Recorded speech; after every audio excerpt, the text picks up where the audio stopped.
Yeah, I got a good boy. Hey guys, Kevin here, and my two little crazy clowns. Yeah, come on. Hi. How you guys doing? I thought I'd do a quick short little video today about fire starters and how you can make one at home with just stuff you got kicking around the house. I don't know about you, but every time I go online, I always see those quirky little ads for all these fire starters you can buy, you know, fire starter plugs and fire starter cards and all those other kind of nifty little gadgets. Well, you don't need to spend any money. I got a little project for you to try. So let me get these guys rounded up and I'll show you what I'm doing here in just a second. There. Take off my gloves. So, like I said, save yourself some money. Don't buy any of those fire cards or plugs or any of those little gadgety things online. All you need to do, sneak into your wife's makeup cabinet, drawer, bag, whatever it is, and grab yourself some cotton balls, 100% cotton. Grab some of those. And then go to the store or go in the medicine cabinet and grab yourself some good old-fashioned petroleum jelly. That's all you're going to need. I'm sure some of you may have seen this already, but I'm sharing this with those of you that haven't. So what you're going to do is you're going to take here. I'll zoom this in so you get a little better shot.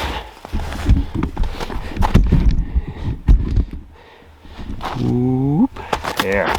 Okay, what you're going to do is you're going to take your cotton ball and you're going to break it up. Actually, really, not break it up into pieces, but you're going to more or less spread it out as much as you can. Kind of really loft it up. Separate the fibers as best you can. So, kind of like that. Real simple. Real simple. Then, grab a nice big wad of petroleum jelly and throw it in there. And now, you just mix it around. Just keep mixing it. Pulling the fibers apart, working it in really well.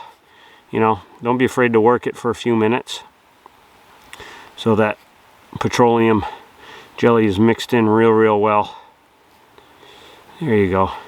It's kind of sticky, yucky, messy job, but it's not a real big deal.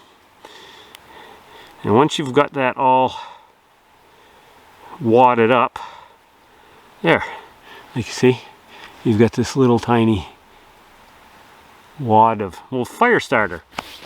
Now normally what I like to do is, in my fire kit, I like to bring a little container of these things.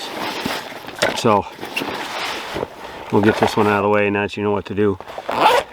What I have in my fire kit is a little 35mm film canister. I know they don't make these anymore, but find anything, any little canister, that'll do.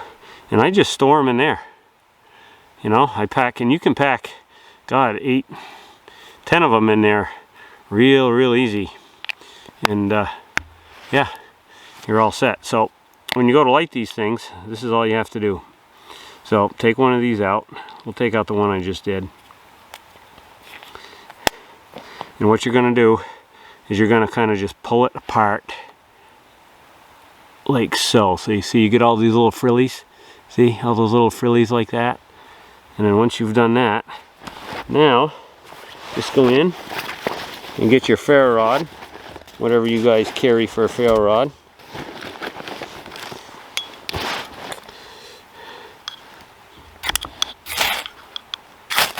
Boom. One strike. Look at that thing go. And this thing will burn for quite a while.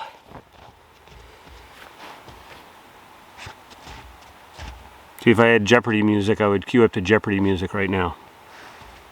But see, this is burning more than enough time to get some twigs. There's some smaller stuff going. See what I mean? And it's cheap. Doesn't cost much.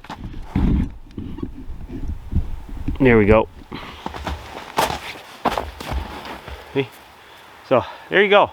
That's a real quick, easy way to make some fire starter at home. Like I said, all you need, some cotton balls, little bit of petroleum jelly, a little bit of time.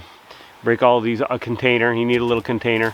But yeah, put a bunch of these in your pocket or your fire kit, or keep one in every single backpack you have. You know, they don't take up a lot of room. And as you can see, it's still burning. You know, it'll even burn when it's wet outside. So yeah, anyway, hope you guys like this quick little bushcraft tip, and I'll see you on the next one. Thanks, guys. Hey, come here.